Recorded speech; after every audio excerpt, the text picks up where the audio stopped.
জিনদের খাবার কি? জিনরা কি খায় আপনাদের কারো জানা আছে? জিনরা মানুষের খাবার খেতে পারে এটা অসম্ভব নয়, তবে তাদের প্রধান খাদ্য কি এটা হাদিসে এসছে। হাড় এবং গোবর, এ দুটো। যেমন হাদিসের ভাষা বলা হয়েছে ফাইন্নাহু যাদু ইখওয়ানুকুম মিনাল জিন, সেটা কি আর রাউথ এবং আল ইযাম। আল ইযাম মানে হচ্ছে হাড় এবং রাউথ মানে হচ্ছে গোবর, অর্থাৎ গরুর যে উচ্ছিষ্ট সেটি। আর এছাড়া অন্যান্য খাবারও তারা খেতে পারে, সেটা নিষিদ্ধ নয়, তবে এটা হচ্ছে জিনদের খাবার। এই জন্যে এগুলোকে ব্যবহার করতে নিষেধ করা হয়েছে ইসলামে। এগুলোকে আমাদের এগুলোকে বিনষ্ট করতে নিষেধ করা হয়েছে।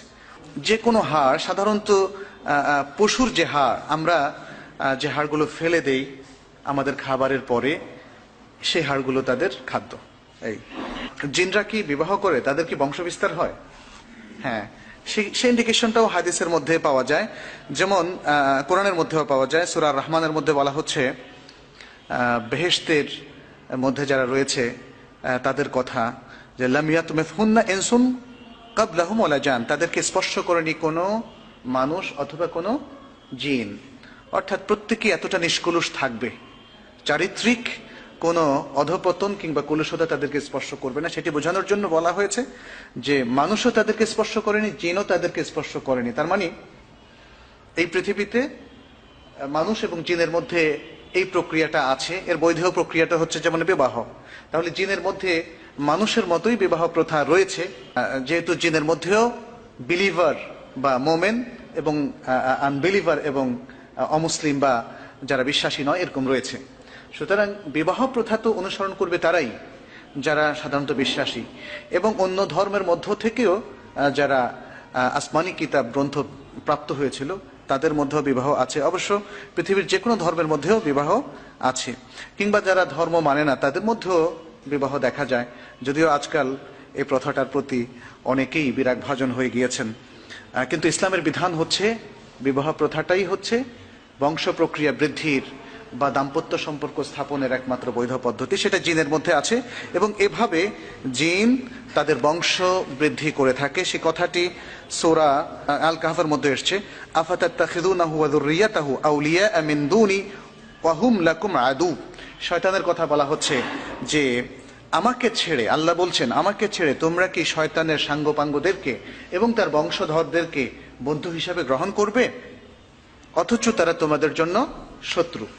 এখানে স্পষ্টভাবে বোঝা যাচ্ছে যে জিনরাও তাদের বংশবৃদ্ধি করে, তাদের মধ্যে বিবাহ প্রথা আছে।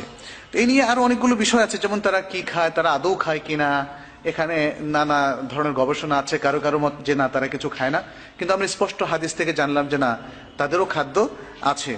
আরেকটি বিষয়, এই ধরনের গল্প মনে আমরাও শুনেছিলাম যে গ্রামে সাধারণত এই জিনিসগুলো ঘটতে দেখা যায়, যে বিশেষ করে মেয়েদেরকে যখন কোনো জিনে ধরে তখন বলা হয় যে জিনে তাকে নিয়ে গিয়েছে এবং বিয়ে করেছে। এরকম একটা মাসালাও আছে যে মানুষ এবং জিনের মধ্যে আসলে কি বিবাহ হতে পারে কিনা। এই বিষয়টা দেখা গিয়েছে যে ওলামাদের মধ্যে অনেকেই বা স্কলারদের মধ্যে অনেকে উল্লেখ করেছেন। এটা অসম্ভব নয়, যেটা আমরা বলবো সেটা অসম্ভব নয়, তবে এটা অস্বাভাবিক ঘটনা। এটা যদি ঘটে অস্বাভাবিক ঘটনা, যেহেতু আমরা বলেছি জিন সত্য, জিন আল্লাহর একটা সৃষ্টি। কোরআনে এবং হাদিসের মধ্যে এত ব্যাপকভাবে জিনের কথা এসছে যে এটাকে মুসলিম মাত্র কেউই এটাকে অবিশ্বাস করার কোনো সুযোগ নেই।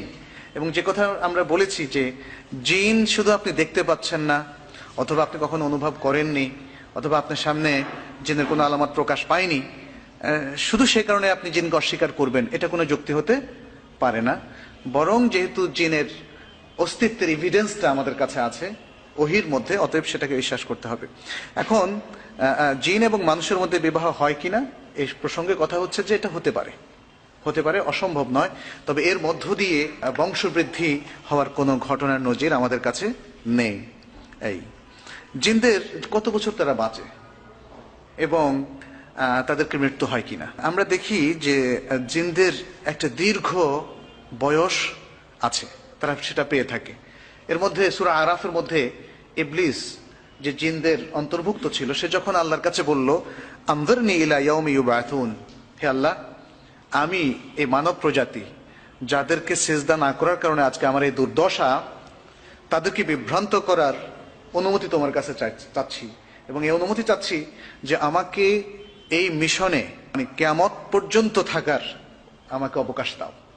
তখন আল্লাহ তাআলা বললেন, ক্বালা ইন্নাকা মিনাল মুনযারিন, যাও তোমাকে অবকাশ দেয়া হলো। তাতে বোঝা গেল যে দীর্ঘ সময় তারা বয়স পাচ্ছে। এবং এটা শুধু ইবলিসের ক্ষেত্রেই নয়, বরং অন্যান্য জিনের ক্ষেত্রেও এটা হতে পারে। অন্যান্য জিনের ক্ষেত্রে হতে পারে। জিন কোথায় থাকে? জিন সাধারণত খুব ময়লা, পরিত্যক্ত জায়গা বা মনুষ্য বসবাসের অযোগ্য যে সমস্ত স্থান সেগুলোতে থাকে।